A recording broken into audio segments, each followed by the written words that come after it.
fait pour moi. Tu as tout soumis pour moi. Alléluia. Que n'as-tu pas fait pour moi? Shalom, shalom, shalom. Où serais-je sans toi? Je vous dis bonjour dans le bon et précieux nom de Jésus. Où serais-je sans toi? Je ne suis rien sans toi. Alléluia. Où serais-je sans toi? Où serais-je sans toi? Bonjour, shalom, bonjour peuple de Dieu, bonjour très chers frères et sœurs. Je vous dis encore bonjour dans le bon et précieux nom de Jésus. En fait, ce matin, c'est encore un plaisir, sinon un privilège d'être encore avec vous. Voyez-vous, nous sommes là en fait pour témoigner la grandeur de Dieu, pour témoigner les miracles de Dieu, témoigner les bienfaits de Dieu. Lorsque Dieu fait quelque chose dans notre vie, en fait, il ne le fait pas seulement pour nous-mêmes, mais il le fait pour que sa gloire soit manifeste. Amen. Alors, ce matin, ce n'est pas peut-être une parole, en fait, un témoignage qui vient de moi, mais en fait, j'ai appris quelque chose dans la vie de David. Voyez-vous, nous lisons les livres de psaumes, nous lisons les livres de Samuel et voir comment ce que Dieu s'était choisi David et voir comment David a évolué, voir comment il a glorifié le nom de Seigneur. Mais il y a aussi quelque chose que Dieu m'a appris ce matin, parce que nous avons en fait, généralement nous connaissons David dans les combats, nous connaissons David en fait dans la puissance, comment Dieu l'a utilisé puissamment. Mais il y a aussi une partie en fait d'amour, une partie en fait de compassion que David va nous apprendre durant son périple, durant en fait tout son combat ou bien tout son ministère. Amen. Je vais intituler ces moments en fait débarrasse-toi débarrasse-toi de ce fardeau et avance. Amen. Nous allons en fait parler de débarrasse-toi du fardeau et avance. Amen. En fait, lorsque nous parlons de se débarrasser du fardeau et avance, oui, c'est parce qu'en fait, nous avons quelque chose qui est en nous ou quelque chose que nous avons en fait emporté sans même le savoir, sans même en fait de savoir, oui, qu'est-ce que nous avons avec nous. Le fardeau peut être quelque chose que nous-mêmes nous avons causé en fait la présence dans notre vie, mais ça peut aussi être quelque chose que une personne, en fait, le monde extérieur, le monde que nous vivons peut causer dans notre vie. Amen. Le fardeau, c'est ça. Mais nous allons, pour cela, pour mieux comprendre, en fait, nous allons voir dans le livre de Psaume au chapitre 37, qu'est-ce que David va nous apprendre? Qu'est-ce que David va nous apprendre? En fait, la meilleure façon de nous libérer des fardeaux et afin d'avancer. David, après son long périple, après tous les combats qu'il a vécus dans son ministère, après tout ce qu'il a connu, il a connu des bonnes et des mauvaises choses, oui. Mais il y a en fait quelque chose que David va nous apprendre dans ces psaumes. Cela se trouve dans le livre de Psaumes au chapitre 37, à partir du verset 1er jusqu'au verset 5. Amen. Dans le livre de Psaumes au chapitre 37, à partir du premier verset jusqu'au verset 5. Là, nous voyons en fait David qui va nous conseiller. David n'est plus celui-là qui va implorer la main de Dieu. David n'est plus celui-là qui va invoquer la présence de Dieu. David n'est plus celui-là qui va demander à Dieu s'il faille qu'il aille combattre ou s'il faille qu'il se maintienne. Non, mais David a fini en fait le périple. David a fini en fait le voyage de son combat sur la terre. Mais David va en fait nous partager le secret qui a fait qu'il puisse en fait mieux avancer, bien qu'il était combattu. Amen. Il dit dans sa parole, ne t'irrite pas contre le méchant. N'envie pas ceux-là qui font du mal, car ils sont fauchés aussi vite que l'herbe. Ils sont fauchés aussi vite que l'herbe Ils se flétrissent comme le gazon vert. Il dit encore, confie-toi en l'Éternel et pratique le bien. Confie-toi en l'Éternel et pratique le bien. Aie le pays pour demeure et la fidélité pour pâture. Il dit, fais de l'Éternel tes délices, il te donnera ce que ton cœur désire. Au verset 5, il va dire, recommande ton sort à l'Éternel. Recommande ton sort à l'Éternel, mets en lui ta confiance et il agira. Amen. Mets en lui ta confiance et il agira. Il dit, mets en lui ta confiance et il agira. En fait, David est vraiment ce maître, si vous voulez, cet enseignant qui a été en fait quelque part, qui est allé quelque part, comme dans un stage. Mais au sorti de là, au vu de tout ce qu'il a expérimenté, David va se rendre compte qu'il ne s'agit même pas en fait dans ce combat de s'irriter de celui-là qui nous fait du mal. Amen. Dans ce combat, nous n'allons pas nous fâcher, nous n'allons pas nous en fait prendre à cœur tout le mal que nous subissons. Nous n'allons pas en fait rejeter ces personnes-là qui nous font du mal. Nous n'allons pas garder rancune à toutes ces personnes qui nous font du mal. Amen. Mais David va dire, confie-toi en l'Éternel, parce qu'il sait qu'au-delà de toutes les capacités que nous pouvons avoir, au-delà de toutes les forces que nous pouvons avoir, au-delà de toute intelligence, sagesse que nous pouvons avoir, la seule chose qui peut nous sortir victorieux dans tout ce que nous pouvons faire, c'est la présence de Dieu dans notre vie. Amen. Lorsqu'il dit, écoutez-moi bien, il dit,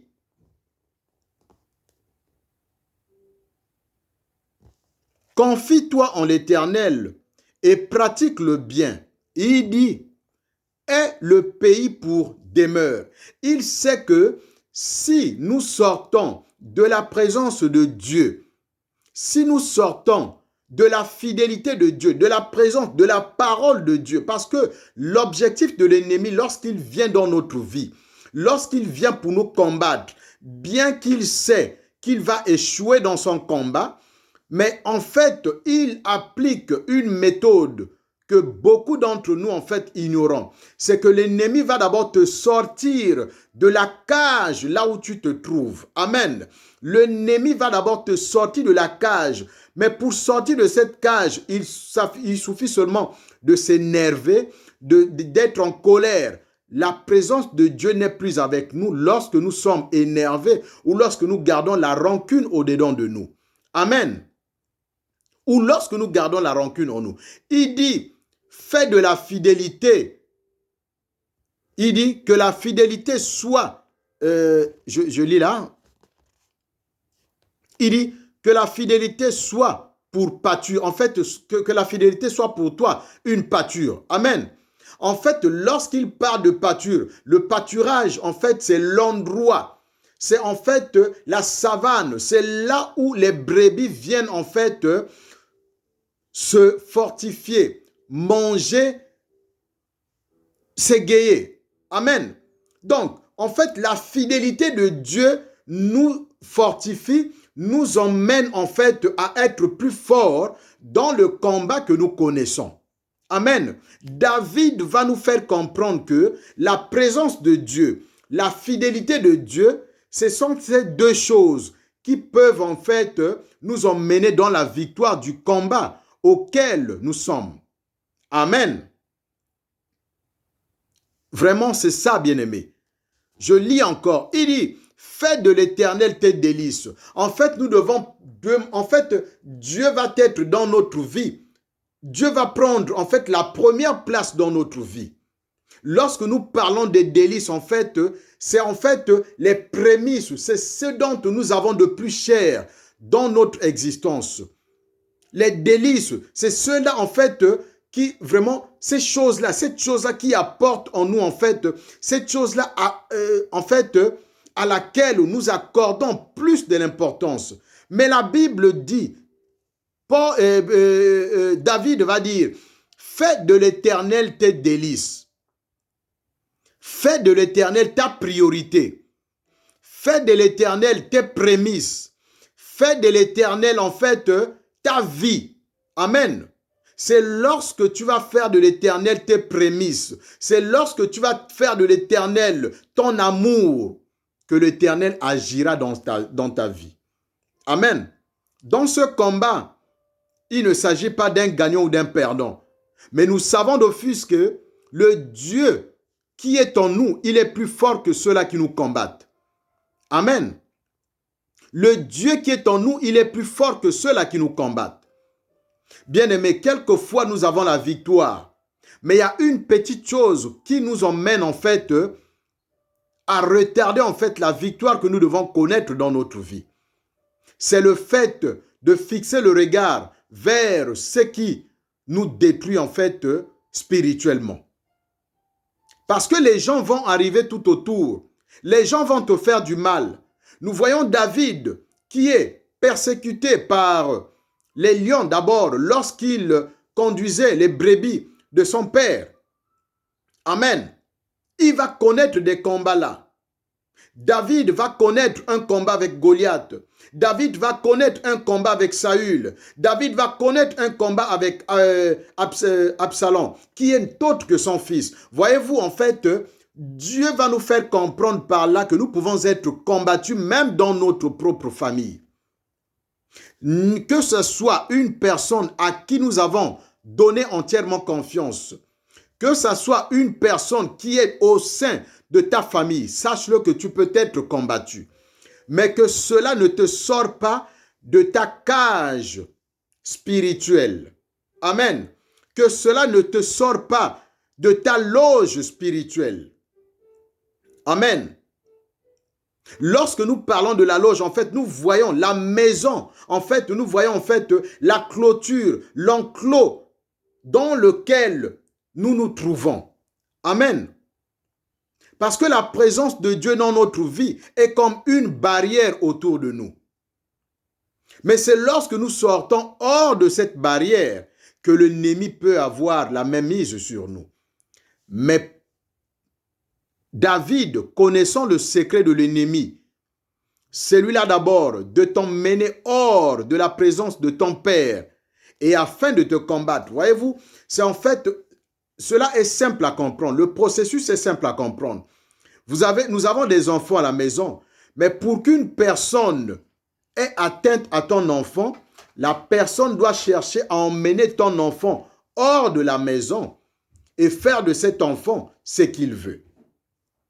Parce que la personne sait que aussi longtemps que l'enfant se trouve dans la maison de son père et de sa mère, cette personne n'a aucun pouvoir dans cette maison parce qu'il sait que peu importe la force que cette personne peut avoir, mais aussi longtemps que ce père de famille est dans sa maison, il a un pouvoir spirituel que personne ne peut comprendre.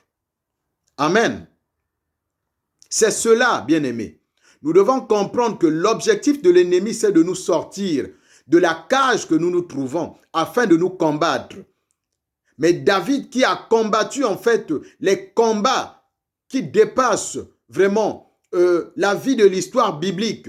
Il y a eu des combats, mais la personne qui avait été vraiment... En fait, la personne qui a connu un combat qui vraiment parle de lui jusqu'alors, c'est David. Bien-aimés, nous devons être fermes à la parole de Dieu. Nous devons être vigilants à la parole de Dieu. Nous devons être en fait dans le discernement. Parce que lorsque nous marchons avec Dieu, nous devons nous attendre que nous allons être combattus. Cela peut arriver de par ton frère, ou de par ta sœur, ou de par ta mère, ou de par ton père, je ne sais pas. Parce que lorsque nous passons d'une vie naturelle où nous étions avec nos parents à une vie spirituelle, il y a un changement radical qui doit se faire là. Mais ce changement-là ne peut s'opérer facilement, bien-aimé. Amen. Quel est le chrétien qui a accepté qui a accepté Christ comme Seigneur et Sauveur et qui n'a pas été combattu?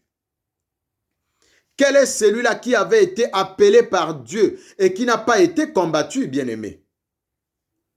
Lorsque nous lisons la Bible, même lui-même David, qui nous parle, qui nous conseille actuellement, voyez-vous, le combat, il ne le connaît pas lorsqu'il est dans sa maison avec son père.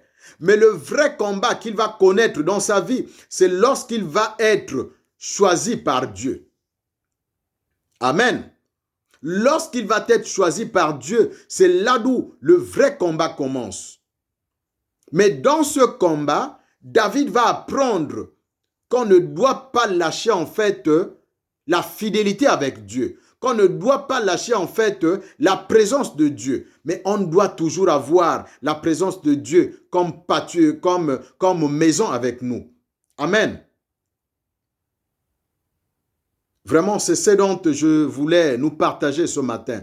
Je sais que j'ai voulu faire un direct par Facebook, mais ça a eu des complications, voyez-vous. C'est en fait de tout cela que nous sommes en train de parler ce matin. Le combat peut être d'une manière ou d'une autre. Qui ne dit pas que je suis peut-être combattu, mais que cela ne m'empêche pas de proclamer la parole de Dieu à l'heure où je proclame actuellement. Parce que si je me dis seulement que l'Internet ne passe pas ou que le réseau ne passe pas et que j'arrête, l'ennemi est victorieux. Mais moi, je ne laisse pas parce que je sais que le Dieu qui est en moi, il est plus fort que ceux-là qui me combattent.